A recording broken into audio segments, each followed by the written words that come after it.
నా పేరు స్వాతి. నేను ఇక్కడ సదాశివపేట నుండి వచ్చాను.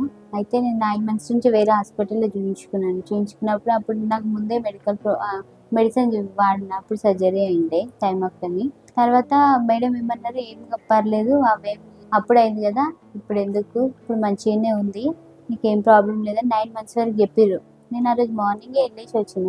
అయితే నైట్ మళ్ళీ నాకు నీరు బాగా లీక్ అవుతుందని ఎమర్జెన్సీలో 10:30కి వెళ్తే మేడం సి సెక్షన్ చేస్తా అంటే సరే అని ఒప్పుకున్నాము. అయితే చేస్తా అన్నాక తర్వాత వాళ్ళు డ్రగ్స్ ఇవ్వడానికి భయపడి మేము చెయ్యము ఇలాంటి, ఇప్పుడు ఈ కేసు ఇప్పుడు చేస్తే రిస్క్ ఎక్కువ ఉంటుంది కాబట్టి మీరు హైదరాబాద్ హాస్పిటల్కి వెళ్ళండి, ఎక్కడన్నా నీలాపూర్ అయినా ఉస్మానియా కన్నా వెళ్ళండి అని చెప్పారు. వెళ్ళండి అంటే అక్కడ ఇక మా వాళ్ళకి అడిగితే మా హస్బెండ్ వాళ్ళ మామకి ఇక్కడ సల్మా మేడం తెలుసు అంట. అయితే సల్మా మేడం కి మాట్లాడి సల్మా మేడం చేస్తారు, అక్కడికి వెళ్ళండి అని చెప్పారు. మా అమ్మ చెప్తే మేము ఇక్కడికి వచ్చాము. సల్మా మేడం మా కేసు చూసి చేస్తా, అయినా రిస్క్ ఉంటది అంటే అయినా ఒప్పుకున్నారు. మా వాళ్ళు ఒప్పుకుంటే సక్సెస్ఫుల్ గా మంచిగా సర్జరీ చేసిర్రు మేడం. ఇప్పుడైతే ఏం ప్రాబ్లం లేదు, బాగున్నాం. మదర్ బేబీ ఇద్దరు మంచిగా.